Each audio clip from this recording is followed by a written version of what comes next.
hasta que se me hizo que hubiese la oportunidad de que nos acompañara en esta Casa de la Cultura el doctor, el maestro Luis Miguel Cano. Ya la invitación la tenía formulada con mucho tiempo de anticipación, sin embargo, pues su agenda, sus compromisos, la actividad que desarrolla permanentemente le habían impedido, pero ya está aquí y ya no lo vamos a dejar ir tan fácilmente. Vamos a aprovechar en esta ocasión y nos da mucho gusto tenerlo por aquí y siempre estarás bien recibido, Luis Miguel. Muy amable, les pido a todos que demos un cálido aplauso.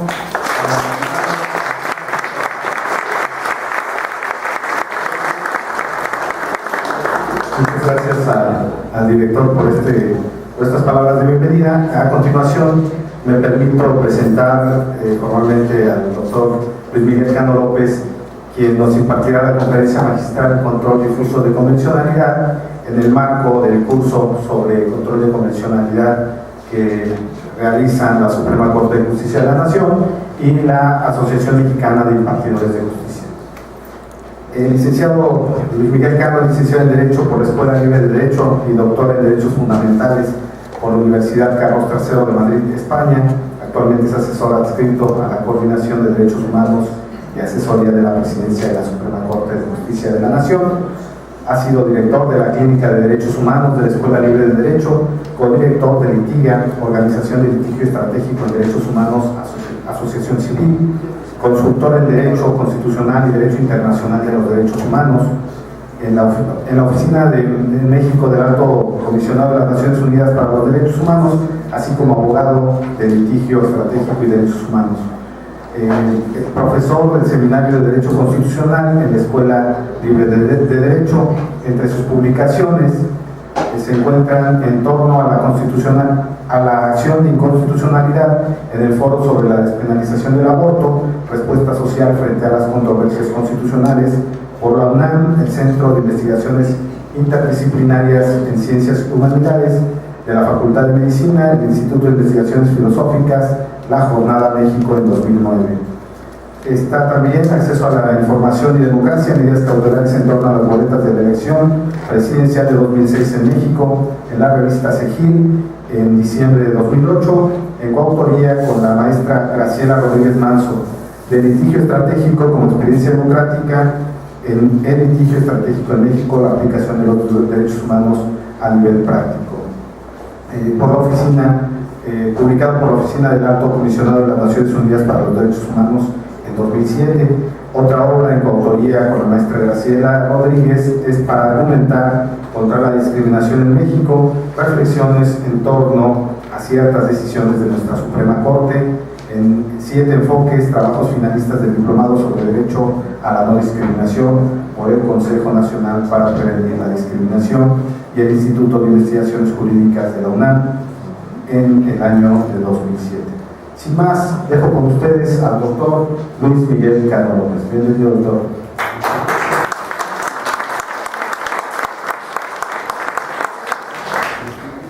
Bueno, pues agradezco la presencia de las personas que están aquí hoy y por supuesto la grabación a las personas que están llevando a cabo el curso sobre control difuso de convencionalidad que organiza la Suprema Corte de Justicia de la Nación con la AMIJ, la Asociación Mexicana de Impartidores de Justicia.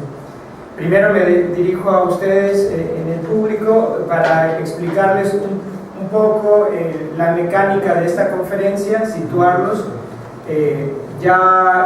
Esta iniciativa de la Suprema Corte de Justicia y de la MIC de organizar un curso de control difuso de convencionalidad va en su segunda generación, una segunda generación que ha iniciado el 12 de agosto, y en el marco de ese curso a mí me toca esta semana dar la tutoría de la unidad 3 del módulo 1, que tiene que ver con el nuevo rol de la Judicatura Nacional en un Estado constitucional de derecho. En esta semana en la que estoy a cargo de esta unidad, repasamos una lectura de autoría del ministro presidente, que es el impacto de la reforma constitucional en materia de derechos humanos en la labor jurisdiccional en México. Y como parte de las actividades de esa unidad, bueno, se han intercambiado preguntas por quienes participan ahí, respuestas de mi parte. Hemos tenido un par de actividades en donde se ha solicitado compartir experiencias prácticas sobre la aplicación del principio pro persona y sobre el cumplimiento de las obligaciones correlativas a los derechos humanos de respeto, protección, promoción y garantía. El día de mañana inclusive esta unidad se cierra con otra actividad donde reflexionemos sobre el uso en la práctica o el cumplimiento en la práctica de los deberes de prevenir, investigar, sancionar y reparar las violaciones a los derechos. Entonces, para ustedes que hoy nos acompañan, de pronto voy a hacer una introducción general para situarles en estas discusiones. Quienes nos siguen en la plataforma virtual, bueno, encontrarán un repaso veloz de las ideas que hemos estado compartiendo. También es muy importante señalar que después de esta plática veloz, para situar al público aquí que presente, me voy a abocar a dialogar, aunque sea de manera diferida, con las personas que en el curso de la MIG han mandado sus actividades, sus comentarios. Pero no se preocupen, que creo que va a ilustrar muy bien a ustedes que nos acompañan presencialmente, pues cómo está sucediendo hoy en día en la realidad y no en el mundo ideal, cómo está sucediendo hoy en la realidad el impacto de esa reforma. Finalmente, cuando concluyamos esta etapa, abriré para el público aquí presente, si así lo disponen y les interesa, un periodo de preguntas, de intercambio, y quienes nos siguen por video, bueno, saben que el día de mañana estará, si todo sale bien, esta conferencia en la plataforma virtual, y también pueden ustedes, quienes nos siguen en el curso a mí, hacer preguntas en esa plataforma que serán atendidas. Sin embargo, vale la pena que quienes nos siguen virtualmente se queden a las preguntas que aquí en el público se hagan, porque probablemente sean los mismos cuestionamientos que tengan. Hechas esas aclaraciones, bueno, me toca, por supuesto, agradecer la hospitalidad. Es verdad, yo tenía ya un compromiso de estar en Querétaro y no había podido cumplirlo. Me da mucho gusto y agradezco de nuevo que esta Casa de la Cultura Jurídica se abra. Yo entiendo que las casas de la cultura jurídica son un lugar muy importante en las ciudades en donde están. A mí me parece que son un ejemplo de espacios públicos que la gente toma, utiliza y aprovecha. Quienes aquí venimos lo hacemos para estar con ustedes, quienes aquí laboran tienen esa responsabilidad. Esta es su casa y a mí me da mucho gusto estar aquí en Querétaro por fin. También aclaro, para que luego no me acusen como a un personaje de la política de hace algunos años, que doctor no soy, soy un simple abogado. Inicié estudios doctorales en la Carlos III, pero nunca los he concluido. Es que soy un tinterillo más, pero no me preocupa eso. Soy un apasionado de los derechos humanos y por eso es que estoy aquí. Bueno, dicho todo eso, pues de nuevo gracias por su presencia y gracias a quienes nos van a seguir en el curso virtual de la MIG. Estamos hablando del impacto que tiene la reforma constitucional de 10 de junio de 2011 en la labor jurisdiccional. Ya hemos repasado en el curso AMIG los antecedentes y cuáles son sus principales contenidos. Aquí, para el público, tampoco serán desconocidos. Ustedes saben que hubo por lo menos una década de trabajos en sede legislativa, de un vaivén entre especialistas en la academia, especialistas de organizaciones civiles, nacionales e internacionales, con los cuerpos legislativos para darle vida a esa reforma de 10 de junio de 2011. Varias iniciativas que por fin se plasmaron y que hoy tenemos. Soy de las personas que afirman que esta reforma constitucional puede llevarnos a un cambio de paradigma. Aunque la expresión puede ser cualquier otra, tiene importancia tal que nuestro derecho se lee diferente hoy que lo que se hacía hace 2 años y un par de meses. Lo compara el ministro en su artículo con lo sucedido en 1917, cuando nuestra Constitución, y mucha gente lo dice con un orgullo, por supuesto no es infundado, pero que en la realidad hubiéramos querido que se plasmara mejor, nuestra Constitución en 17 incorpora los derechos sociales, en ese entonces las garantías sociales. Es una contribución al mundo, un par de meses antes que una constitución en alemana, la Constitución de Weimar. Y entonces, pues yo creo que la gente que estaba ahí podía decir que México estaba avanzando en muchas cosas. Lamentablemente 95 años pasaron, ya un poco más, 96 años, y los derechos sociales siguen siendo una promesa. No tiene poco que gente les sigue calificando de normas programáticas, que son finalidades por cumplir, pero que no son derechos exigibles. Cuando vamos a los precedentes en los tribunales, vemos que muy pocos casos resultan en la justiciabilidad de estos derechos, y hoy son muy necesarios para equilibrar las importantes diferencias que tenemos como sociedad. Ahí están. Un cambio muy importante. El cambio de 2011 es un cambio igual o más trascendente. Desde mi óptica, la importancia de ese cambio es que ha modificado la forma en que entendemos el derecho, o debiera modificarlo, de un esquema jerárquico a un esquema guiado por el principio pro persona. Y aquí, y quienes nos siguen virtualmente sabrán de inmediato que esto es una afirmación que está por verse, porque justamente esta semana, y habrá que tocarlo, esta semana en el Pleno han tenido 3 discusiones sobre una contradicción de tesis, la 293-2011, la primera de otras tantas, y en ellas lo que se cuestiona es el papel de las normas sobre derechos humanos contenidas en tratados internacionales de los cuales este país es parte, a la luz de la Constitución. Y si esas normas tienen que explicarse a la luz de la Constitución todavía en términos de jerarquía, o si esas normas con las normas de la Constitución en materia de derechos humanos deben de armonizarse, entenderse como un solo parámetro que, de tener antinomias, se resuelve bajo los principios de interpretación conforme y sobre todo el principio pro persona. En eso estamos. La reforma constitucional, ustedes saben, tiene varios contenidos, ¿no? Se reformaron 11 artículos.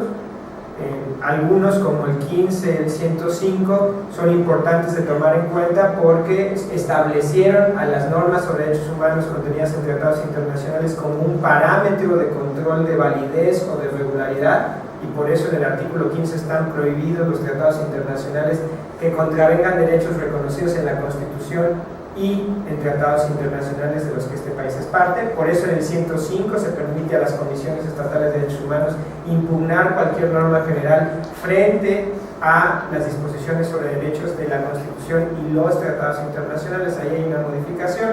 Ustedes saben que hay una modificación en el artículo 102 constitucional que refuerza el papel de los organismos públicos de derechos humanos, la tutela no jurisdiccional de nuestros derechos a cargo de estas instituciones.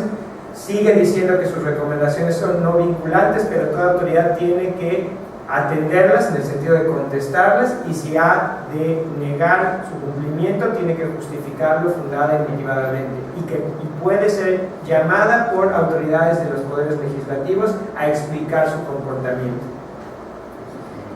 También hay, por supuesto, modificaciones en artículos como el 1133, no voy a ahondar sobre eso. Me quiero centrar en la reforma al artículo 1 constitucional. Hay también en el artículo 3, los derechos humanos como un pilar de nuestra educación, sin duda. En el artículo 89, para regir la política exterior del Ejecutivo, eso es muy importante. Pero la esencia de la reforma es, por lo menos desde mi punto de vista y en el marco de esta unidad, en este curso de la LIG, el artículo 1 constitucional. Y el artículo 1 constitucional trae varios cambios. Inicia incluso fuera del artículo 1 constitucional con un cambio en la denominación de todo el título.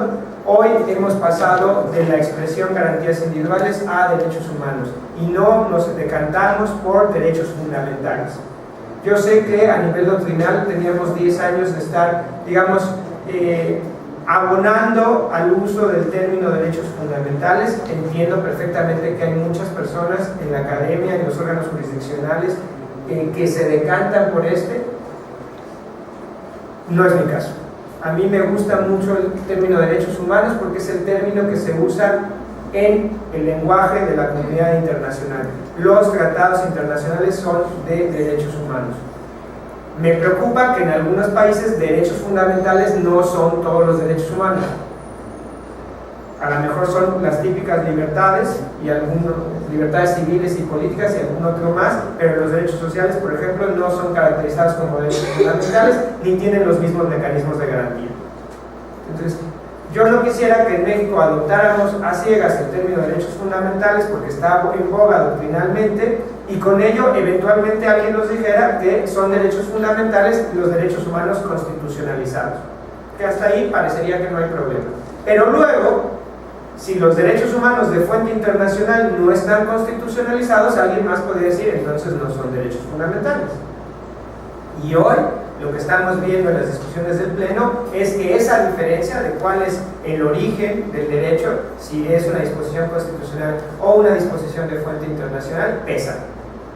Ojalá que la semana que viene el Pleno defina que la Constitución dice lo que dice y que el principio de pro persona es la guía de todo, pero mientras eso no suceda, yo me cuido y digo derechos humanos es el término que usa la Constitución y son todos. Segunda diferencia, derechos humanos y garantías para su protección. Trascendemos el tema de las garantías individuales y la cosmovisión que iba detrás. No me detengo mucho en eso, estamos haciendo una síntesis para ubicar aquí a ustedes que están en la casa, pero digamos que se usa el término de derechos humanos no debería tener que ver con que México y nuestra Constitución se ha abierto al justnaturalismo. Los derechos humanos son los derechos que están positivados, es decir, los reconoce la Constitución, pero en ese acto de reconocimiento hay, digámoslo así, un cambio de categoría, ¿no? Los derechos humanos son derechos humanos positivos. No son las justas pretensiones que demanda cualquier persona o un grupo en sociedad que no están reconocidas por el derecho positivo. Son derecho positivo. Fuera de un plano jurídico podríamos discutir si el fundamento de esos derechos es cualquiera que ustedes crean, la dignidad humana, la igualdad, la libertad, lo que ustedes digan, la protección de las personas más débiles, la paz, lo que ustedes manden. Pero, aunque esos derechos humanos son inherentes a las personas, tienen sentido en nuestro ordenamiento cuando se reconocen como derechos positivos. Ahora, reconocen, mas no otorgan. ¿Cuál es la diferencia práctica para mí de ese cambio? Que se reconocen y no que se otorgan. No que le hemos dado entrada al naturalismo, seguimos hablando de derecho positivo, pero sí algo muy importante. Cuando los derechos se otorgan en los términos que el marco normativo dispone. Y más allá de eso no hay. En un sentido, alguien podría abogar porque en materia de derechos y sus contenidos tenemos que estar por fuerza al marco normativo. Y si el marco normativo no expresa claramente que esto es un contenido de un derecho, entonces ese contenido no existe. Cuando se reconocen los derechos en un ordenamiento, creo que aceptamos que sus contenidos, que sus desarrollos están abiertos, que a lo mejor hoy no nos podemos dar cuenta de un alcance de un derecho, pero que ese alcance puede ser exigible. O sea, hace poco nos reparábamos en que el derecho a la información, por ejemplo, iba más allá de tener los partidos políticos acceso a cierta información para las contiendas electorales. Pero estoy hablando con la misma frase de el Estado garantizará el derecho a la información que está en el artículo 6 desde los años 70, y sabemos que ya ha habido una reforma muy importante y sabemos que estamos en puertas de otras reformas, pero esa frase, el Estado garantizará el derecho a la información, la tenemos desde los 77. Bueno, en un inicio nadie pensaba que esa frase diera a más alcance que los partidos políticos tenían derecho a información para poder contener. Luego, muy pronto se le quitó el carácter electoral y se abrió a todas las personas y empezaron a ver quienes exigieron a partir de ese derecho conocer lo que sus autoridades hacían. Y con la misma frase se desarrolló legalmente toda la materia de acceso a la información. Y hoy sabemos que el derecho a la información no solo es de acceso a cierta información, sino que también es uno de los que, junto con la libertad de expresión, nos podría hacer pelear por pluralidad de medios de comunicación. ¿Para qué? Para que la gente esté informada, y no informada por dos televisoras que están unidas en intereses y que controlan el 95% de los canales, sino informada con pluralidad. El derecho ha evolucionado. Otro ejemplo, el derecho a decidir de manera libre, responsable, informada sobre el número y espaciamiento de nuestra descendencia. Ese derecho está en el artículo 4 también hace mucho tiempo. Y cuando se incluyó por vez primera, si ustedes van a los antecedentes legislativos, verán que era un derecho pensado en términos de procreación. O sea, cualquier persona, ¿no? Cualquier pareja, más bien, puede procrear. Evidentemente las mujeres van a dar a luz a niñas y niños, y en eso se basaba el derecho, y el Estado no puede intervenir. ¿Cuál era una clara violación de este derecho? Bueno, que alguna autoridad del Estado llegara y a un hombre o a una mujer les hiciera alguna operación para que no pudieran ser más fértiles y para que no pudieran concebir hijas e hijos. Y eso se entendía en su origen, pero hoy ese derecho es base para la lucha de mujeres y algunos hombres, que vamos porque las mujeres tienen derecho a decidir sobre si son madres o no son madres, incluido el derecho a que no se les imponga un embarazo, que eso no esté penalizado, y que si quieren practicarse una interrupción del embarazo, haya una autoridad del Estado que les provea de ese servicio, porque es parte de su derecho a la salud reproductiva y de este mismo derecho de esa misma frase. Con estos dos ejemplos, lo que yo estoy queriendo transmitir es que bajo una mentalidad de otorgar derechos, pues eso no está ahí. Y si eso no está ahí y no está en ninguna otra ley, no existe. Bajo una mentalidad de reconocer derechos, tenemos que aceptar que esta evolución existe. En una frase, la interpretación evolutiva de los derechos se facilita porque los derechos se reconocen y no se otorgan. Tercero, los derechos se distinguen de sus garantías. Las garantías son los mecanismos para la salvaguarda de los derechos. El juicio de amparo es nuestra garantía por excelencia, pero no es la única garantía. A mí me gustan mucho las ideas de Luigi Ferraioli. Él distingue entre garantías primarias y garantías secundarias. ¿Cuáles son las garantías primarias? Las obligaciones correlativas a los derechos, es decir, las obligaciones generales de respeto, promoción, protección y garantía. ¿Cuáles son las garantías secundarias? Bueno, cuando la autoridad en el ámbito de su competencia falla en cumplir eso de respeto, esa promoción, esa protección, vienen otros mecanismos y esos mecanismos aseguran que se observen esas obligaciones correlativas. Corrigen la plana y ordenan que se respete o se promueva o se proteja ese derecho. Una, digamos, vertiente de esto es que ante violaciones de derechos, pues las mismas se investiguen, se sancionen y se manden reparar. Bueno, son esos mecanismos para hacer justiciables ese cumplimiento de las obligaciones los que llamamos garantías. Y creo que a eso se refiere el texto constitucional cuando pone la expresión garantías para su protección. No son solo jurisdiccionales, como pueden ser el amparo o el juicio para la protección de los derechos político-electorales, son también no jurisdiccionales, lo que hacen las comisiones estatales de derechos humanos, lo que hacen los institutos de transparencia, lo que hacen las instituciones que combaten la discriminación, incluso lo que hacen hoy las instituciones que defienden derechos de las personas en su calidad de consumidoras de bienes y servicios o en su calidad de contribuyentes al fisco. Todos estos organismos, todas estas instituciones, todos esos mecanismos están pensados como garantías para la protección de los derechos.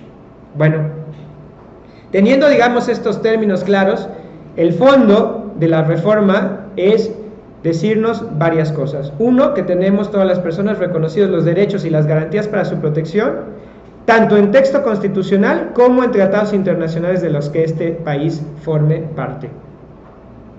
y que todas las normas relativas a los derechos humanos se interpretan de conformidad con esa Constitución, esos tratados en la materia, favoreciendo siempre la mayor protección de las personas, y que todas las autoridades en el ámbito de sus competencias tienen de nuevo estas obligaciones de respeto, garantía, protección, promoción, investigación, prevención, sanción y reparación de las violaciones. Esos 3 párrafos cambian todo, o por lo menos esa es mi postura, pensar que han cambiado todo.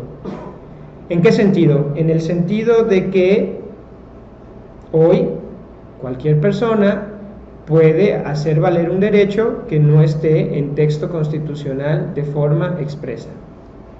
Pensemos en uno que no ha sido ni siquiera muy explorado, o nada explorado, en el ámbito internacional, como es el derecho a una indemnización por error judicial. Claro, ustedes de inmediato pueden ligar ese derecho con la disposición del 113 constitucional de buscar indemnizaciones por una actividad irregular del Estado, ¿no? Una responsabilidad que es objetiva del Estado. Y esa actividad irregular del Estado, pues podría ser cualquiera, pero habría que ver, porque normalmente la actividad irregular del Estado es en el ámbito administrativo, y entonces tal vez no sea ese el medio. En la Convención Americana sobre Derechos Humanos hay un derecho a la indemnización por error judicial. Solo piensen cuántas personas inocentes que fueron condenadas penalmente podrían usar ese derecho y demandar una indemnización por los años que estuvieron sin libertad tras las rejas. Si pensamos en esos términos, si lo aterrizamos, vamos a ver cuál es la importancia de todo esto, ¿no? Si lo teorizamos, pues va a ser muy agradable, ¿no? Puede ser bastante positivo, nos puede invitar a muchas cosas, pero donde realmente nos impacta es cuando lo vemos en la práctica. Ese es uno de los cambios. Ese derecho no está en el texto constitucional, pero no importa, porque en el párrafo primero se establece como fuente de derechos humanos tanto el texto constitucional como tratados internacionales. Muy bien. Segundo párrafo, fundamental desde mi perspectiva, y eso se comparte en esa lectura, el principio pro persona. Y aquí de nuevo hacer referencia obligada a los debates en el Pleno. Los debates en el Pleno son, por un lado, la supremacía constitucional la tenemos que entender en términos de jerarquía, nada por encima de la Constitución, nada. La Constitución es incuestionable, ninguna norma sobre derechos humanos contenida en tratado puede oponerse a la Constitución.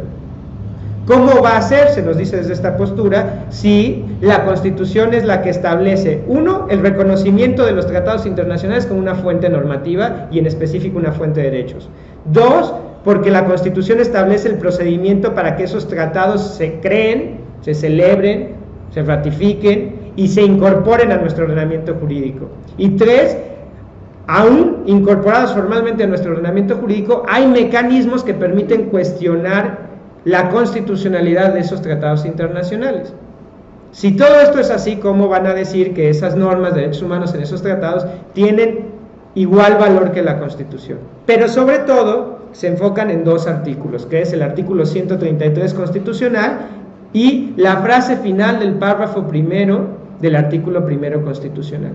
Por un lado, en el artículo 133 constitucional, el argumento que se da es: no fue modificado en 2011 y sigue previendo que los tratados tienen que estar de acuerdo con la Constitución.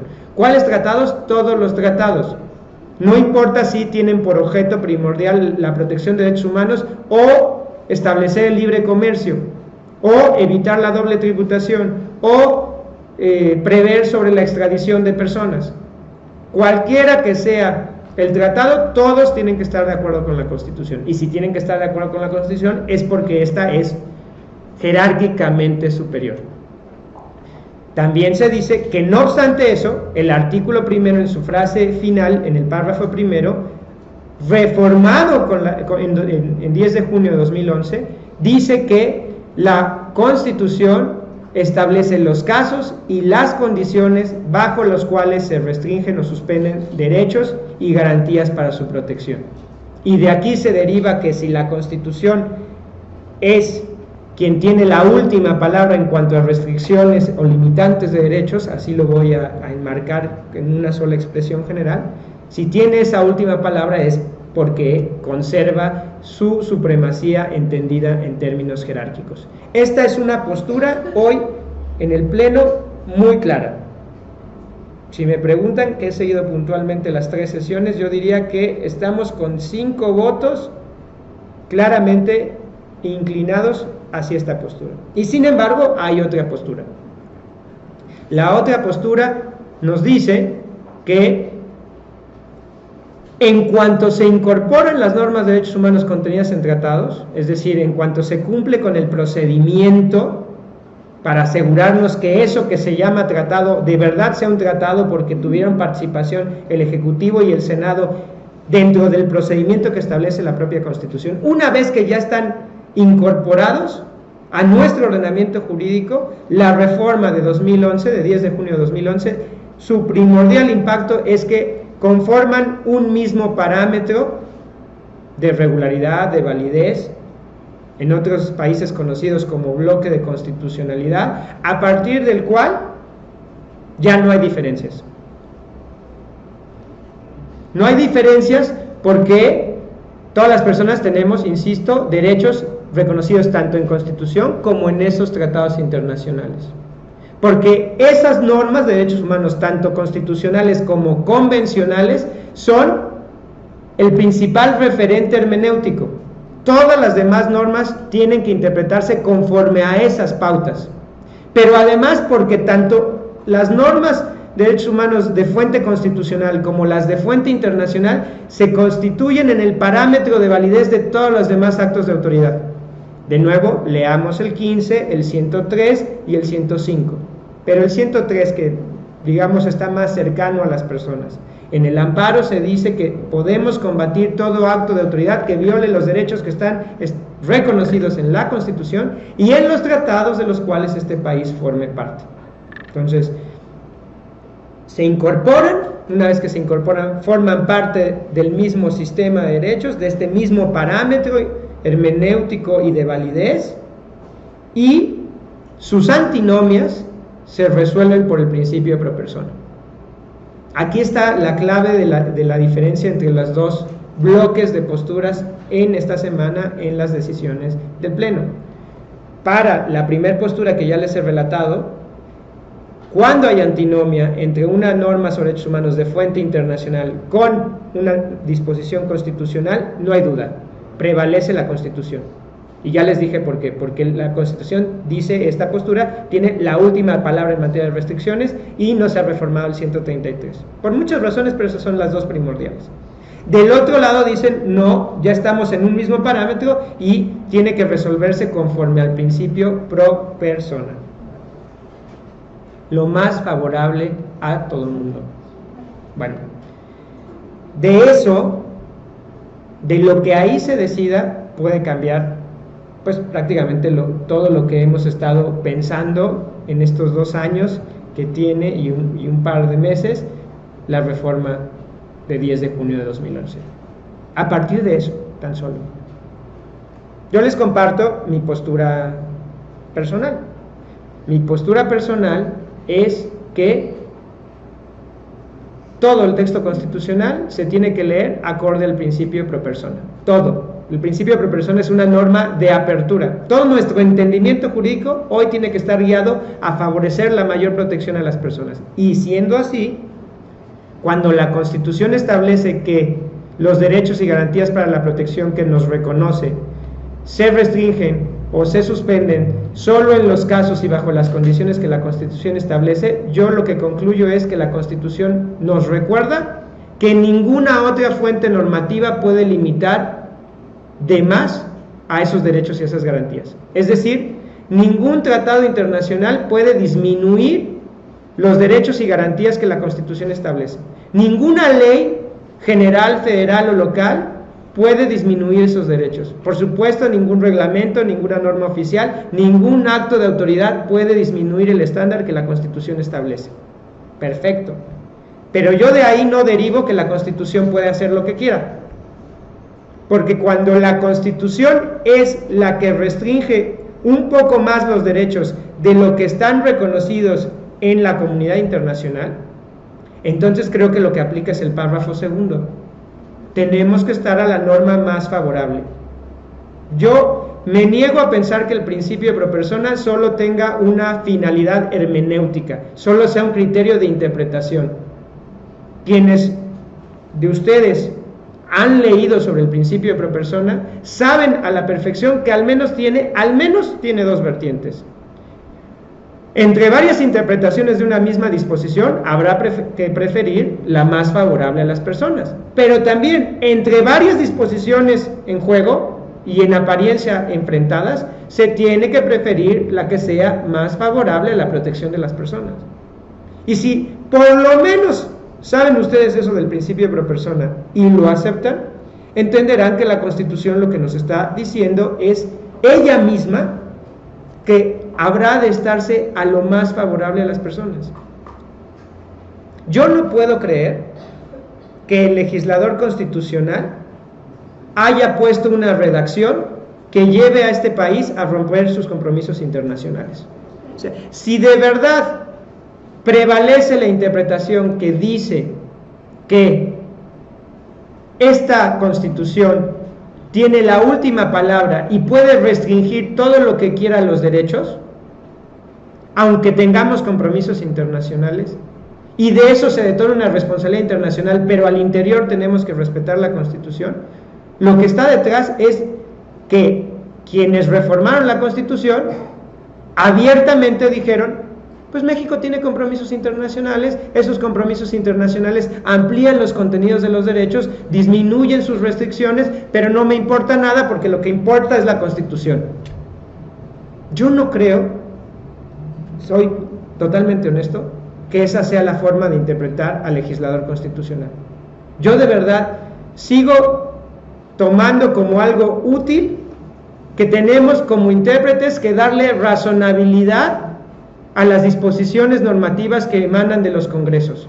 Yo no creo que las autoridades que se conjugaron para reformar la Constitución dijeron: no me importa cuál sea el compromiso internacional de este país, a mí lo que me importa es que la Constitución prevalezca.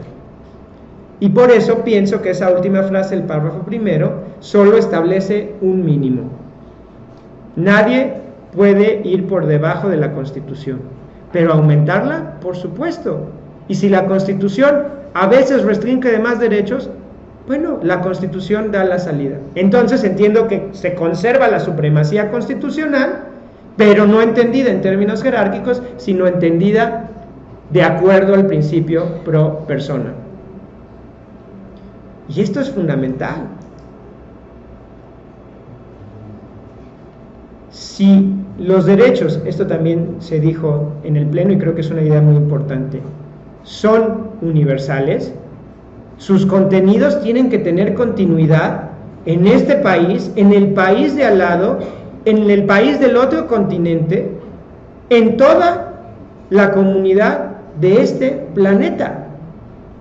No podemos ir como países a instancias como Naciones Unidas, comprometernos con tratados universales, reconocer ahí derechos para todas las personas, y no solo para las mexicanas y los mexicanos, para todas las personas que habitan este país, y luego decir que la última palabra para restringirlos lo tiene nuestra Constitución porque somos una nación soberana. La soberanía ya evolucionó de 3 siglos para acá. La soberanía se descansa en supremacía de la Constitución, pero una Constitución como la nuestra, que está abierta a la comunidad internacional en materia de derechos humanos, nos recuerda que esa soberanía está al servicio de alguien, y ese alguien son las personas. Y aquí, discúlpenme, no es el pueblo etéreo representado por su Congreso, porque habría que cuestionar si las autoridades del Congreso realmente representan al pueblo. Son las personas en cada caso concreto, en sus realidades cotidianas. Las personas en plural, porque no todas las personas somos iguales. Es más, todas las personas somos diferentes y tenemos un derecho a esa diversidad. pero tenemos un derecho a que no obstante esa diversidad se nos trate de la misma manera y se nos reconozca igual titularidad de derechos. Y a veces, por nuestras particularidades, por nuestro contexto, se nos especifiquen ciertos derechos. Y a esto la justicia no puede ser ciega. La justicia no está vendada, porque no todas las personas somos iguales. La imagen de la justicia vendada tiene sentido ahí en el siglo XVIII, cuando se pensaba que era un solo uniforme, un solo patrón, un solo molde, el que abarcaba a la totalidad de las personas. Pero eso ya no es. No todas las personas somos hombres, no todas las personas somos blancas, no todas las personas somos propietarias. Habemos muchísimas personas y la justicia tiene que ver a esos hombres. Y a pesar de que habemos personas, por ejemplo, muchas que somos hombres, muchas somos mujeres, muchos somos niños, niñas, personas de edad, lo que ustedes quieran, que tenemos una discapacidad, los contextos en donde estamos también influyen. No es lo mismo un hombre portentoso, con su vida económica resuelta, que un hombre en una situación, en un contexto de violencia. No es lo mismo una mujer que ha destacado en el ámbito profesional a una mujer que está sometida todos los días por una violencia familiar. No es lo mismo una niña que va a la mejor escuela que una niña indígena. Perdón por esta alusión que es común, pero pues si nuestra realidad es que las personas indígenas tienen muy malas condiciones, pues tenemos que seguirlo denunciando.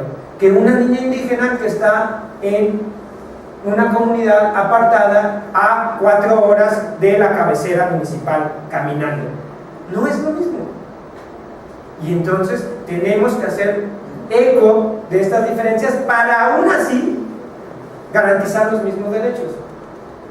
Bueno, pues todo esto fue para decir que esa es una de las características de la universalidad de los derechos, que se ajusta a las personas y tal, pero que no podemos esperar que de veras los derechos sean unos en el mundo y que en este país sean otros, y que lo que nos defina como país sea el arraigo, o sea la prisión preventiva, o sea la suspensión de derechos políticos, o sea la suspensión de estabilidad en el empleo a las personas que trabajan en las fuerzas de seguridad pública, porque no tienen el derecho a buscar una reinstalación a pesar de que se compruebe que fueron separadas de su trabajo de manera injustificada. Eso no nos define como país.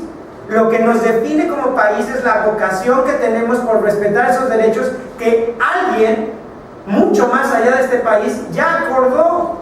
Cuando digo alguien, estoy siendo muy corto. Cuando los países de este mundo acordaron que esos son los derechos. Y yo no creo que de veras quienes legislaron la reforma de 2011 digan, pues sí, eso está muy bien, pero allá afuera. Aquí la Constitución es sagrada y lo que diga es lo que es. Bueno, este es el debate que tenemos. Hay que hacer referencia a ese debate porque esto impacta la labor jurisdiccional. No va a ser lo mismo si triunfa la postura jerárquica, porque entonces la Constitución prevalecerá intocada en el Olimpo y sus restricciones prosperarán. Y cuando hablamos de las restricciones en la Constitución, hay que esperar el siguiente paso, porque muchas veces la Constitución dice y en términos que desarrolle la ley. En términos que desarrolle la ley.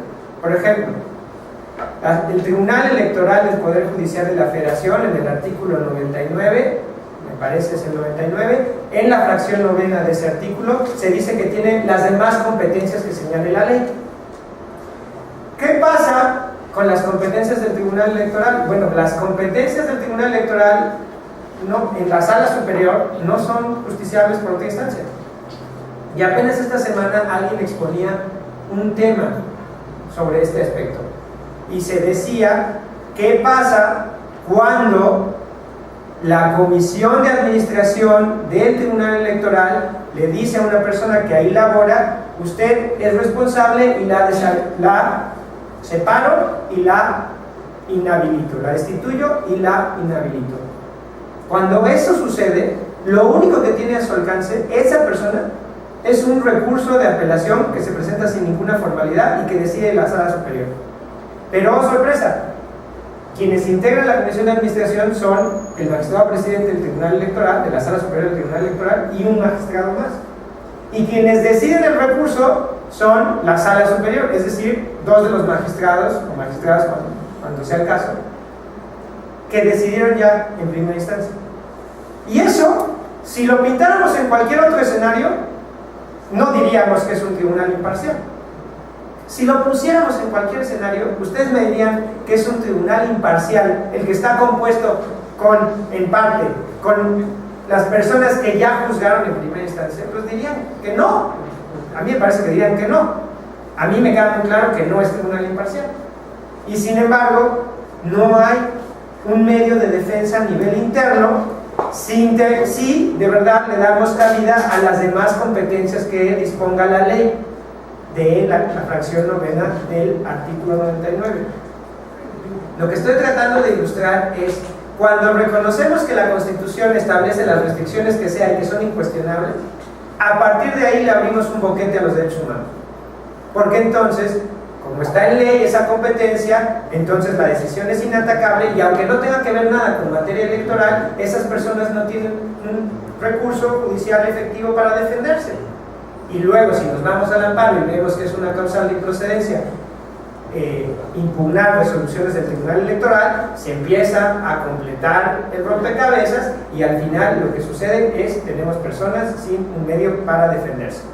¿Y qué es lo que van a hacer estas personas? Bueno, no van a encontrar un medio aquí en este país, bueno, van a agarrar, se van a ir a sede internacional. ¿Y de verdad ustedes creen que nuestro constituyente permanente o nuestro poder revisor dijo, pues no me importa, mi constitución es soberana, es suprema, es jerárquicamente superior a todo y no me importa que no tengan recurso y no me importa que demanden en este país y no me importa que ganen esa demanda y no me importa que la comunidad internacional no se encuentre responsables? Yo creo que no. Yo creo que una de las virtudes de la reforma es precisamente que se nos dio la forma de evitar todo eso. Principio pro persona. ¿Tiene derecho a un recurso judicial efectivo? Sí. La ley puede decir que este tribunal, cuyas decisiones son inatacables, pueden ser cualesquiera sus competencias. No. La ley no puede decir eso porque si lo dice deja sin recurso judicial efectivo. Y ahí está el detalle. Porque de la Constitución podemos sacar un montón de principios. Ya hay en algunos artículos que sirven para restringir los derechos, el orden público, el bien público, la salud pública, la seguridad pública o de la nación.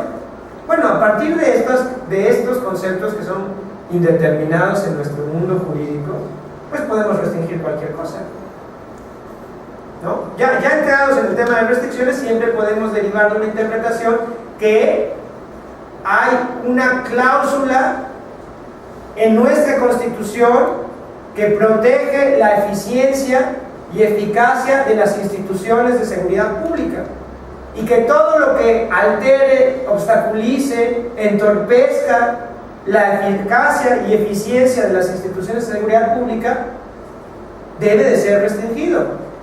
Y a partir de ahí, cualquier derecho que ustedes quieran puede ser restringido en aras de la seguridad pública, empezando por sus derechos a transitar libremente en el país, o por sus derechos a la inviolabilidad de sus domicilios, o por el derecho a la inviolabilidad de sus comunicaciones. Lo que está detrás de eso que hoy vemos, y que nos llama tanto la atención verlo en los noticieros, y ver que hay otros países que espían abiertamente a su población y que quien denuncia eso enfrenta la responsabilidad. Si lo pensáramos aquí, pues no, yo creo que nos gustaría tener de nuestro lado derechos para evitarlo y una constitución que nos diga que no puede ser usada de pretexto para restringir los derechos cuando en la comunidad internacional ya no los han reconocido.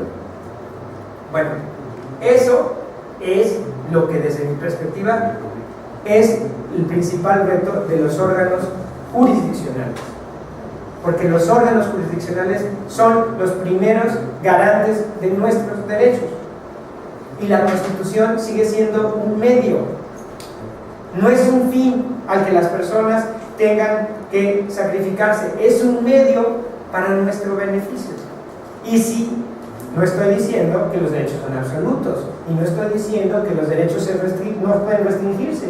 Claro que pueden restringirse, pero tiene que quedar perfectamente justificado que la restricción es para favorecer a los derechos, para dar el mayor beneficio a las personas. Por supuesto que habrá momentos de enfrentamiento, por supuesto, pero para eso se ponderan los derechos. No se dice, no, la Constitución es jerárquicamente superior, es la última palabra, es el as bajo la manda, aquí no hay discusión. Eso no dice el párrafo segundo. Y ese es el reto y el impacto de la labor jurisdiccional. Ahora bien, a partir de esto, que podemos seguir ahondándolo, y sobre todo si vemos en la reforma de amparo, que también ahí está y que también amplió la protección de nuestros derechos, a partir de esto, quienes están en el curso de la MIG han compartido con el grupo entero y ahora con ustedes varias prácticas en donde han llevado a cabo interpretaciones pro persona y varias situaciones en donde estiman han atendido las obligaciones constitucionales del párrafo tercero. Y quiero hablar de eso para que ustedes tomen conciencia de todas las repercusiones que tenemos si nos tomamos la reforma del 10 de junio de 2011 en serio.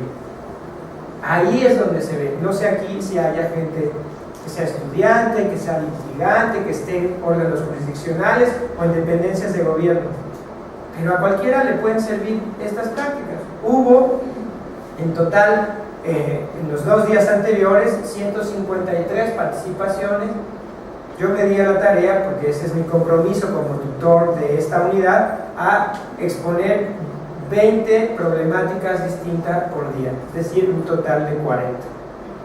No quiero aquí entretenerles platicándoles las 40, pero pues hasta que yo no vea que se salga la última persona, yo sigo hablando porque le hablo a la camarita yo solo y no hay problema. Entonces, es bien importante, y ahí va la primera. Una aclaración más, esto del principio de persona de las obligaciones, dentro del curso AMIG tiene unidades especiales que van a ser vistas en módulos futuros, pero esta unidad en este módulo es introductoria y lo que quiere es por lo menos empezar a detonar estos debates. Entonces, ahí van los casos que se han dado y la retroalimentación que consideran. Nos compartieron que han seguido el principio pro persona para disminuir los intereses desproporcionados en materia mercantil en torno a pagarés. Aquí me imagino la gente presencialmente en esta casa pues se ha topado con algún caso en donde hay un pagaré que lo que nos dice es que si no se cubre genera intereses del 10, 15, 20% mensuales. Bajo una óptica no de derechos humanos, lo que rige eso es la voluntad de las partes. Punto. Y hay un artículo en el Código de Comercio que dice esto es un acuerdo entre partes. Y quien tiene una formación civilista tradicional profundamente arraigada, lo que nos va a decir es que esa autonomía de la voluntad es sagrada. Bueno, pues si eso se ve con una óptica de derechos humanos, hay por lo menos una postura diferente. Y nos han compartido que si se repara en el artículo 21, numeral 3 de la Convención Americana sobre los Derechos Humanos, se verá que tenemos todas las personas el derecho a la propiedad privada y que una de los desarrollos de ese derecho es, curiosamente, evitar la explotación de una persona por otra a través de la usura. De la usura, es lo que dice la Convención. Sabemos que la usura ya al interior tiene una connotación y que puede haber un delito de usura. Por supuesto, no estamos diciendo que las normas penales sean las que se apliquen para resolver este problema que puede ser mercantil y también puede darse en materia civil. Pero lo que tenemos que ver es que si se prohíbe la explotación de una persona por otra, Lo que se está tratando es evitar que una persona se aproveche de la situación de otra y le cobre intereses que son desproporcionados. Y eso es lo que se tiene que ver en estos casos. La desproporción. No tiene que ver con el monto, Yo puedo tener un negocio en la central de abastos y en este momento requerir 1 millón de pesos para comprar cualquier cosecha que ustedes quieran. Yo voy a comprar varios trailers de lo que ustedes quieran. Hoy necesito 1 millón de pesos, pero ya sé que mañana los voy a vender al doble. Pues yo puedo ir con ustedes, que son mi comadre o mi compadre también en la central, decirle: compadre, comadre, estoy corto, ¿me transfieres 1 millón? Sí, cómo no, es que tengo un negocio. Muy bien, aquí está tu millón. Oye, compadre, muchas gracias, aquí estoy el pagaré y mañana te voy a dar el 5% más. Mañana tú tienes tu 1,050,000 pesos más, 5% al día. En cualquier contexto, en abstracto, 5% de intereses por un día es totalmente desproporcionado. En ese contexto que yo les platiqué, no. Al otro día le digo: compadre, aquí está tu 1,000,000, tu 50, y ahora sí, te invito de viaje el fin de semana porque me voy a gastar otros 100,000 pesos y no me importa porque me gané 850,000 pesos en el negocio que no hubiera podido hacer. Todo esto no es en abstracto, es en el caso concreto. Diferente que a alguien le digan: oiga, usted tiene que comprar medicinas y tiene que hospitalizar a su hija, o a su padre, o a su madre, o a su hijo, o a su esposa, o a su esposo, y veo que no tiene dinero, bueno, no importa, yo se lo voy a prestar al 5% mensual, al 5% mensual nomás, es decir, 60% al año. Y ustedes me van a decir que algunas tarjetas de crédito es más o menos lo que cobran de intereses, y me van a decir que como están cobrando eso algunas tarjetas de crédito, pues esto no es desproporcional. Pero ¿qué pasa si esa persona en sus circunstancias no puede cubrir ese 5% y la persona que le está cobrando ese 5% se está aprovechando de su extrema necesidad? No es desproporcional. No es un término en abstracto, es un término en concreto. Bueno, pues quienes están en el curso de la MEI compartieron esta experiencia porque se inclinaron bajo un argumento del principio pro persona por preferir las disposiciones de la Convención Americana que prohíben la explotación de una persona por otra en lugar de la disposición legal, salud, que establece la autonomía de la voluntad como la regla sacrosanta para convenir los intereses. Ahí está. Otro ejemplo: negaron una orden de aprehensión porque no se identificó plenamente una persona, solo se le ubicó por su apodo, mas no por su nombre. A mí cuando lo leí, me dio mucho que pensar. Los hechos del caso que relataban, que por supuesto quienes compartieron los hechos en su práctica totalidad no compartieron los datos, porque así se pidió. Usted exponga el hecho, pero no exponga a las personas, ¿no? Hubo alguna persona que se distrajo y sí dejó los nombres, pero bueno. A me llamó mucho la atención porque dicen: los hechos del caso es que una persona está en un bar, está tomando una cerveza, llegan otras 3 personas, agarran, la sacan del bar, le ponen una golpiza y se van.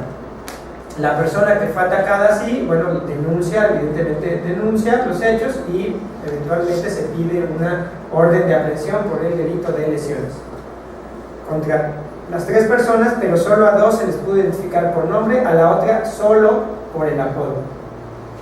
Y a mí me dejó mucho que pensar, porque bueno, si alguien ostenta un apodo y bajo ese apodo es conocido en sociedad y no hay duda que es esta persona, me parecería que podría pensarse en identificarla de forma adecuada. Pero lo que me puso a reflexionar de la decisión de esta persona que la mandó este caso es que tenemos un derecho a un nombre y que esa persona que estaba siendo inculpada tiene el derecho a que se le identifique por su nombre y no por su apodo. El apodo puede ser de cualquier otra persona. Lo dejo a ustedes como un ejemplo. yo todavía no me convenzo de una postura u otra.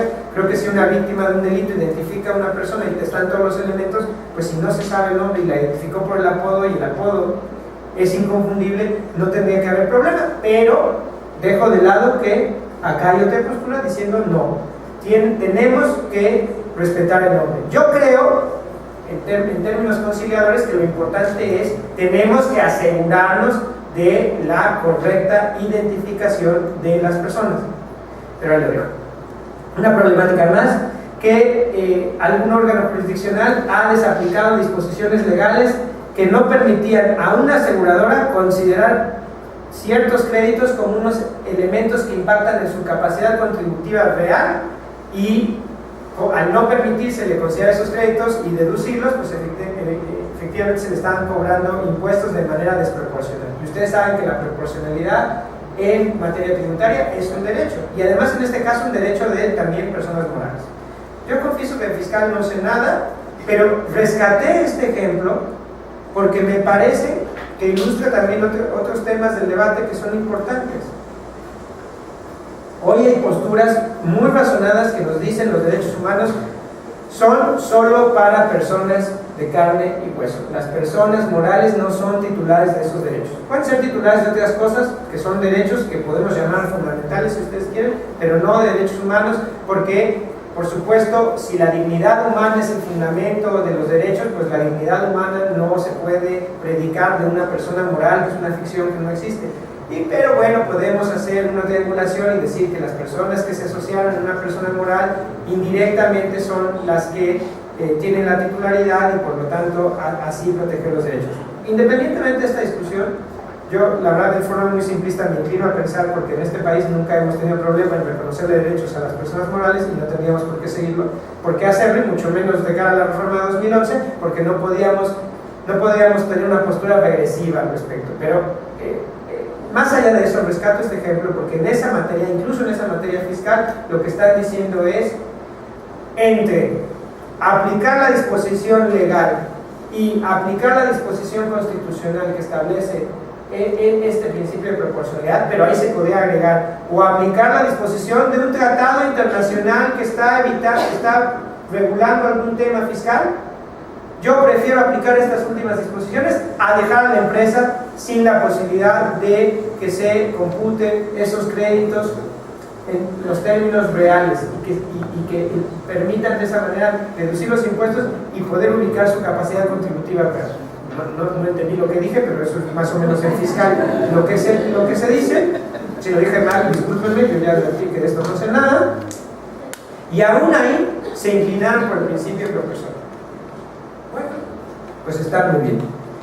Otro caso. Se ordenó la inscripción provisional en el registro público de la propiedad y de comercio de una demanda en la que se disputan unas fincas, no obstante que en el Código Mercantil no se prevé como una medida precautoria esa inscripción, sino solo el secuestro y arraigo de los bienes. Y dicen, el razonamiento es, si yo sigo al pie de la letra la disposición del código, pues yo no puedo ordenar como medida precautoria esa inscripción.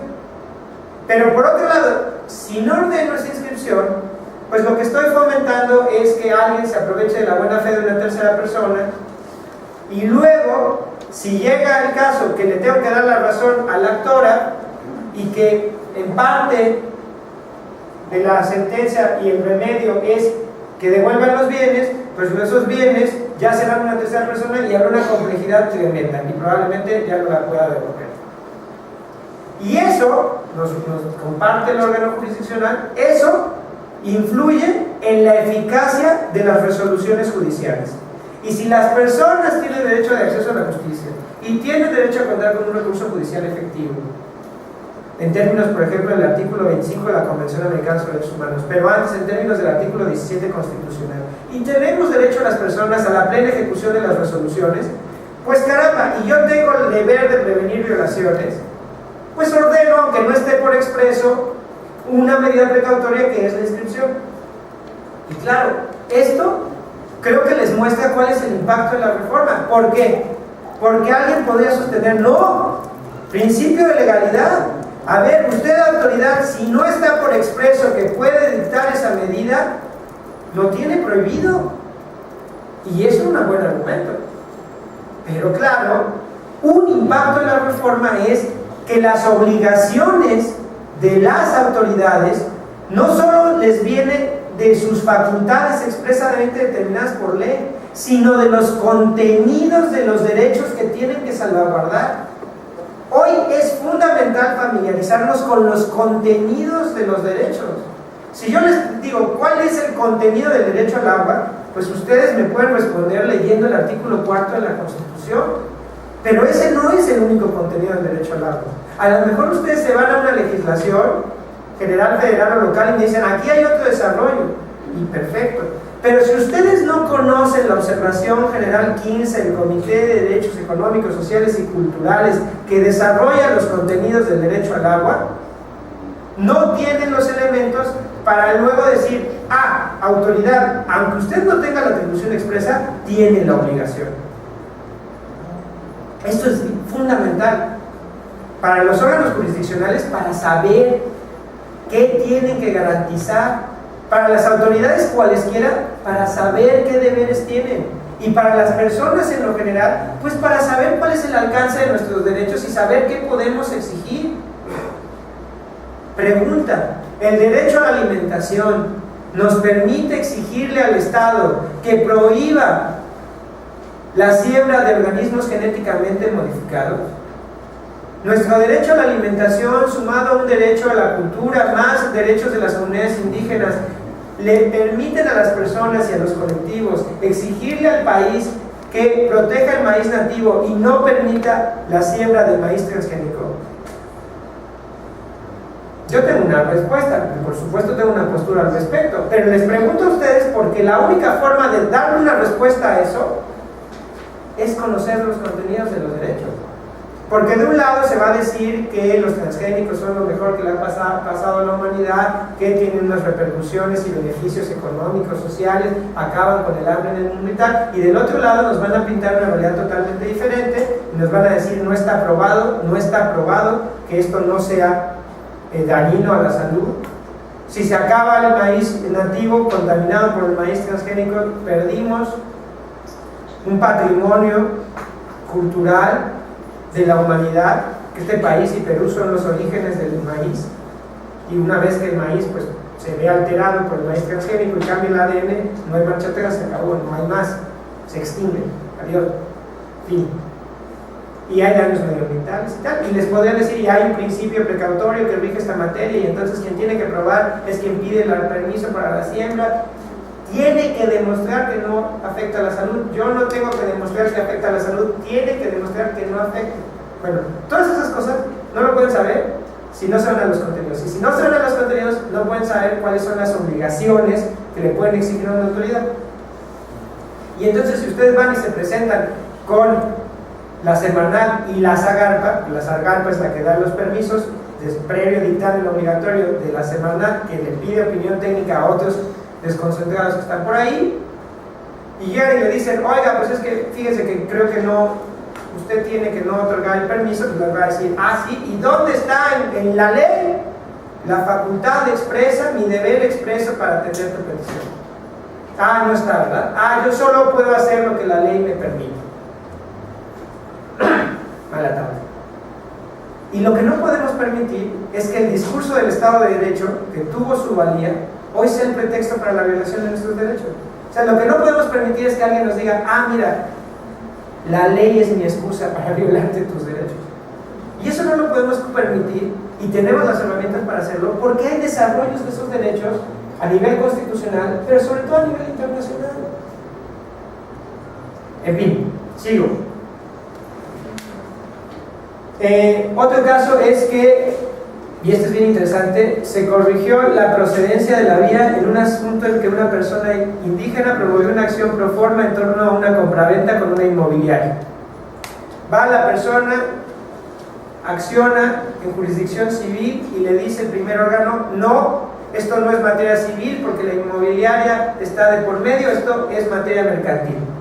Bueno, dice la persona, está bien, lo que usted diga, su señoría, va, lo presenta en la vía mercantil y ¿qué creen que le dicen? No, esta no es mercantil, esto es civil. Entonces, la persona por lo menos apela, y afortunadamente la buena práctica aquí compartida es que no le niegan acceso a la justicia. Dicen, bueno, a ver, yo en salvaguarda de su acceso a la justicia acepto el caso en vía civil, punto. Esto tiene de nuevo unas implicaciones importantísimas, y aquí no faltará quien diga cómo es posible que un órgano jurisdiccional que se rige por el principio de imparcialidad le componga la vía a la parte actora. ¿Dónde quedan los derechos de la parte demandada? Y tiene un argumento fuerte: el debido proceso, la defensa adecuada, la imparcialidad. No, es un argumento fuerte. Yo no estoy aquí queriendo convencerles de nada, yo estoy aquí queriendo mostrarles cuáles son los debates y las implicaciones. Yo no tengo la responsabilidad de juzgar. No. Bueno, dice, no, ¿por qué? Va a tener la oportunidad de defenderse en la vía correcta. Punto. Yo no estoy dejando ningún estado de indefensión. Pero lo que no voy a permitir es que la violación de un derecho sea el origen para dejar sin acceso a la justicia a esta persona. Yo asumí que este caso es indígena porque incluso se habló como un derecho involucrado, el derecho reconocido en el artículo 2 constitucional, apartado A, en su última de las fracciones, que garantiza a las personas, comunidades y pueblos indígenas el acceso directo a la jurisdicción del Estado. Entonces yo entendí por eso que era una persona indígena. Me pareció importantísimo el caso. Otro, por supuesto, de todas estas participaciones las que más abundaron eran los temas familiares y los temas penales. Los temas familiares, muchos temas drásticos de violencia e incluso de delitos sexuales cometidos en contra de niñas y niños. En los casos penales, pues, por supuesto, todo el drama de perder la libertad, ¿no? En los casos penales, el drama de perder la libertad, donde nos deberíamos poner más garantistas y no tener un régimen de excepción a la delincuencia organizada y decir, bueno, no importa, ¿quién es delincuencia organizada? 3 personas.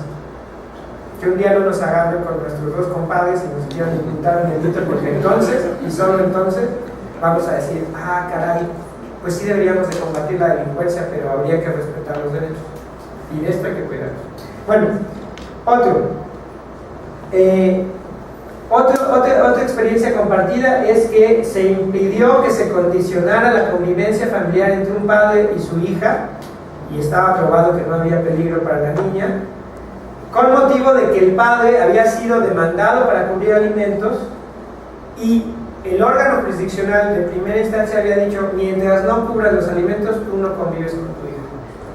Y de esto tenemos un montón de cosas, de veras que entran las disputas en familia y las cosas se vuelven de una complejidad importantísima. Donde había amor, lo único que hay es una serie de maniobras, y más si no asumimos, y aquí estoy abriendo un paréntesis importante, pero es para mí fundamental, si no asumimos como las personas que representamos esas partes, que lo importante no es que se deshagan en el juicio para que cobremos más y por más tiempo, que lo importante es ofrecerles una defensa adecuada para conciliar y que se eviten el problema lo más pronto posible. ¿Cuántas personas se han peleado a muerte porque las personas que las defendían provocaron esa pelea? Y esto es una responsabilidad ética nuestra, de nuestra profesión. Pero bueno, aquí lo que estamos, pues me alargo mucho y yo puedo hablar como horas y horas, perdón. El tema es, este órgano que revisó la decisión dice, a ver, yo soy consciente que la niña tiene un derecho a la convivencia con su padre y que a su vez el padre tiene un derecho de convivir con su hija. Y dado que está probado que no representa ningún peligro para ella, pues caramba, en lo que se resuelve o no los alimentos puede convivir. Y aquí lo importante es que no solo alegan en genérico el interés superior de la niñez, que es muy importante, pero ojo, no podemos abusar del interés superior de la niñez pensando que es un as bajo la manga que nos exime de argumentar. Usted resuelva así porque es el interés superior de la niña. No, a ver. justifique usted por qué en el caso concreto esto es en el interés superior de la niña y luego resuelva. Dice, yo más que ir a ese interés superior, dice este órgano jurisdiccional, yo me fui por el derecho expreso que tienen de convivencia y que creo que tengo que garantizar, y apliqué esa norma de fuente internacional preferentemente a cualquier otra cosa. Bueno,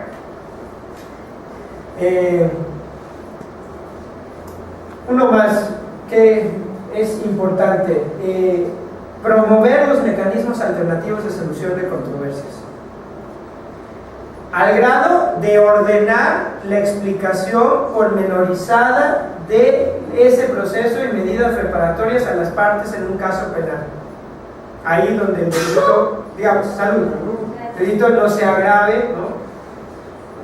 Aquí lo que se intenta es promover la justicia restaurativa. Empiezo a vincular los temas. Este curso está abierto sobre todo a titulares y personal de órganos jurisdiccionales, pero esta plática está abierta a todo el mundo. Y las herramientas que ha impulsado la Suprema Corte de Justicia en esta especial ocasión con la MIG, pero con otras instituciones, están normalmente abiertas al público.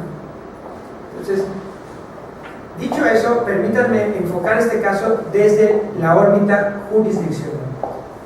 Cuando se piensa en las obligaciones de los órganos jurisdiccionales correlativas a los derechos, en lo que se piensa es la protección y la garantía.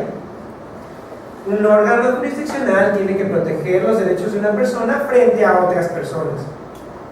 Un órgano jurisdiccional de amparo, por ejemplo, debe de garantizar los derechos de la parte quejosa frente a los actos de autoridad. Y normalmente nos quedamos en eso y decimos, Poder Judicial, estas son tus dos obligaciones. Pero no pensamos en si el Poder Judicial tiene otras obligaciones, las de respeto y promoción, por ejemplo, o los deberes de investigación de violaciones de los derechos humanos. Ahí nos saltan los que decimos, a ver, ¿cómo? ¿Un órgano jurisdiccional va a estar investigando? No, tiene que juzgar en términos de imparcialidad. Y a veces se nos olvida que hay herramientas dispuestas en nuestra legislación para que se ordene pruebas para mejor proveer, para entender la cuestión. Por ejemplo, si es muy técnica, pues la persona que esté ahí, de titular del órgano jurisdiccional, seguramente no va a ser una experta en temas biológicos, bioquímicos o en cualquier otra especialidad. Para juzgar tendría que saber, puede hacerse pruebas para mejor proveer, y si se hace para esas pruebas mejor proveer, para entender una violación de derechos humanos, ¿está o no está cumpliendo con su deber de investigar las violaciones en el ámbito de sus competencias? Yo no estoy diciendo que los órganos jurisdiccionales se sustituyan en la policía e investiguen toda denuncia de hechos que puedan parecer un delito. No estoy diciendo eso. Estoy diciendo que en el ámbito de sus competencias tienen una herramienta, hacerse pruebas para mejor proveer, y la pueden usar. Y aquí, otro de los casos escenarios en donde no se piensa mucho en las obligaciones del Poder Judicial en materia de promoción de los derechos. ¿Por qué un órgano jurisdiccional tendría que estar promoviendo derechos? Lo que tiene que hacer es estar juzgando caso a caso, caso concreto por caso concreto. Pero no es verdad. Los poderes judiciales promueven derechos, los locales y los federales. Y me queda claro que por lo menos en esta administración, en la presidencia de la Suprema Corte de Justicia, el tema de la promoción de los derechos es fundamental. ¿Cómo se explican si no los protocolos de actuación para quienes imparten justicia en casos de niños, niñas y adolescentes, en casos indígenas, para juzgar con perspectiva de género, recientemente presentado, y el que está por presentarse en temas de migrantes y el otro en temas de personas con discapacidad? ¿Cómo se entiende eso si no es en promoción de los derechos? ¿Cómo se entienden las actividades que están en estas casas de la cultura jurídica si no es una promoción de los derechos? ¿Y esto no es obligación del Poder Judicial? Claro que es obligación de cualquier autoridad promover los derechos de las personas, porque entre más conscientes seamos de nuestros derechos, mejor podemos hacerlos valer y mejores herramientas tendremos para defenderlos, y más fácil será al impartir justicia. Pero bueno, ya me extendí en un discurso que tal vez a ustedes les aburra. En este caso concreto, me llama mucho la atención porque lo que está diciendo el órgano jurisdiccional es: usted no solo puede contentarse con decirle a las partes ahí en el aire que hay unos elementos de justicia restaurativa. No, usted tiene que cerciorarse de que estén debidamente informadas de esa alternativa, de sus consecuencias. Y si usted no cumple con eso, pues le regreso para que cumpla. Le regreso para que cumpla. Lo que está haciendo es promover una justicia alternativa, porque se entiende que esto favorece el acceso a la justicia. ¿Dónde está la obligación expresa? A lo mejor no la encuentran, pero está la obligación general de promover derechos, y la justicia alternativa, el acceso a la justicia alternativa es un derecho. Otros. Este también está muy importante. Un niño es víctima de la violencia familiar. La investigación es llevada como pudo ser llevada, y la persona inculpada tiene una sentencia absolutoria. El Ministerio Público apela. El órgano jurisdiccional le suple o no le suple la queja al Ministerio Público. Y aquí hay de nuevo un debate y muchos derechos de por medio. Aquí tal vez buena parte de ustedes digan: a ver, ¿no? Las personas inculpadas tienen derechos, ¿no? Son una parte muy débil frente al Estado, que está juzgándoles con todo su peso para imputarles una responsabilidad penal. No le va el órgano jurisdiccional a suplir la queja al Ministerio Público. Y en términos generales pueden tener la razón. Pero en los casos concretos, en este caso concreto, por lo menos a mí me dejó que pensar. Porque el Estado también tiene el deber de proteger los derechos de las niñas y los niños. Y si ustedes se van a la Convención sobre los Derechos del Niño, que es lo que hacen en este órgano jurisdiccional, ven de inmediato que hay una obligación del Estado de tener una debida diligencia en la investigación y eventualmente en el juicio y sanción de acciones que violenten los derechos de niñas y niños. Y abro un paréntesis y vuelvo. El Estado tiene un deber de investigar las violaciones de derechos, que algunas son delitos también. Unas solo son violaciones de derechos, unas son delitos. Las más de las veces también son delitos. Y hay que exigirle al Estado que investigue bien.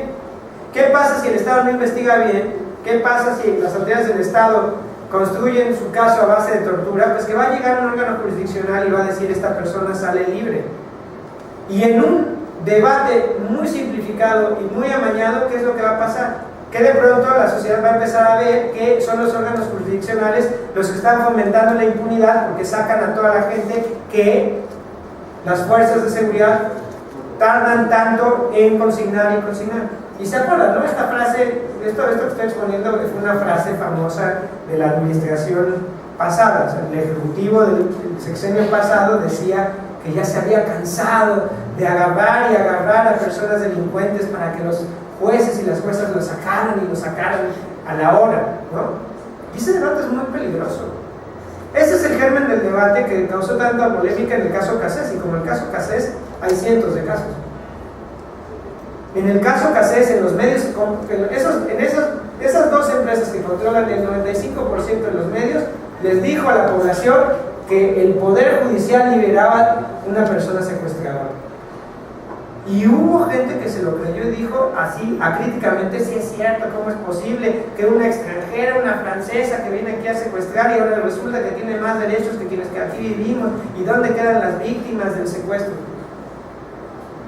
A ver, hay que asumir cada quien nuestras obligaciones, y una de esas tantas obligaciones del Poder Judicial es garantizarle a toda persona que las investigaciones funcionen adecuadamente, y no que se construyan escenarios para un personaje que quería ser director, pero que resultaba que era el titular de la Secretaría de Seguridad Pública.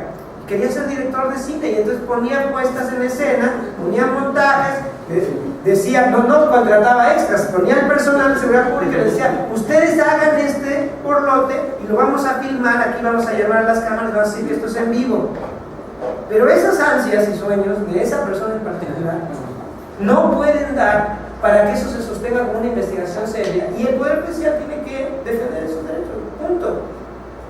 Hace unas semanas se decidió otro caso, y lo comento mucho porque lo compartió un amigo muy querido mío, tuvo la responsabilidad de hacer un proyecto y me lo comentaba y los hechos del caso son trágicos. Una niña que está estudiando en una escuela que está llevada por una comunidad religiosa, es vista por última vez en las escalinatas de su escuela esperando a su mamá, y cuando se le vuelve a ver ese lunes se encuentra en su cuerpo sin vida, por supuesto, y con una agresión sexual. La niña fue violada y asesinada, fue sometida con un mazazo, fue violada, fue asfixiada, ahorcada con el cordón de su mochila.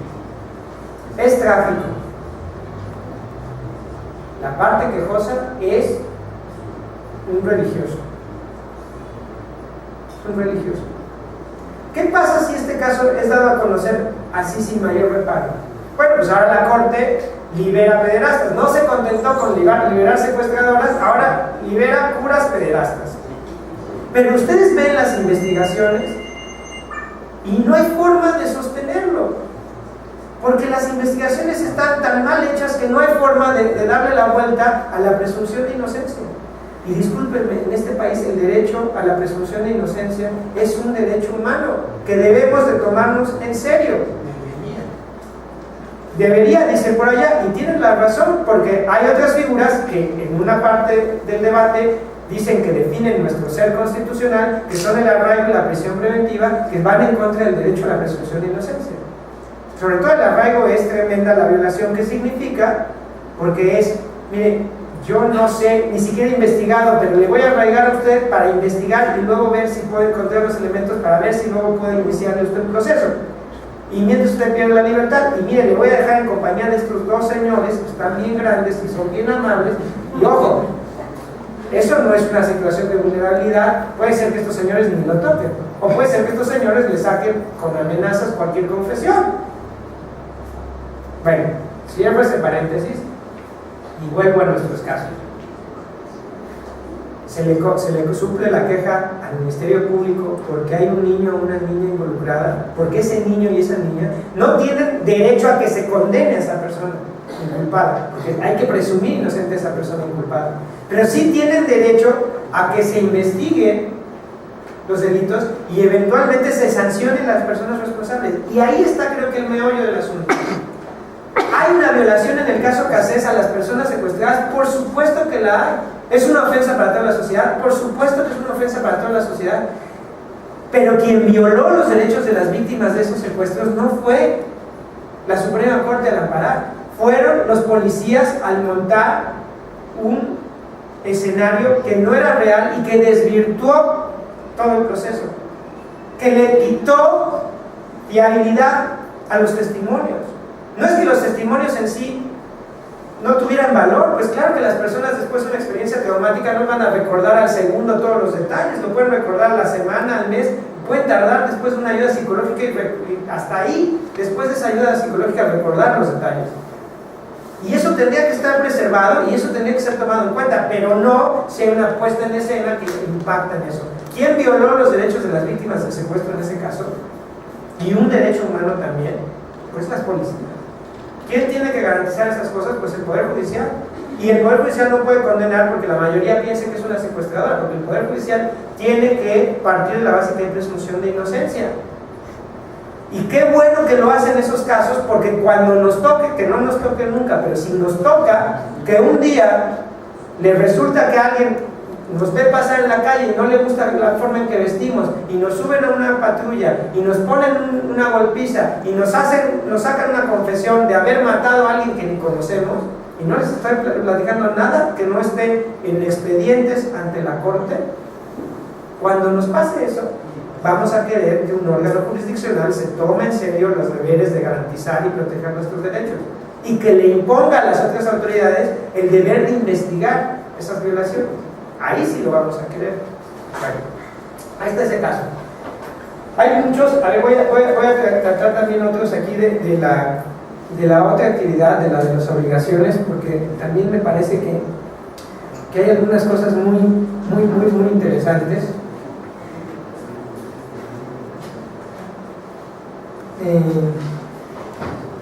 hay un tema de atención psicológica a una niña que fue violada. Nos decía el órgano jurisdiccional que, citando Convención Belén do Pará, durante el proceso penal, ordena que se dé ayuda psicológica a esta niña y a sus familiares como víctima de este delito. Por supuesto, esto seguramente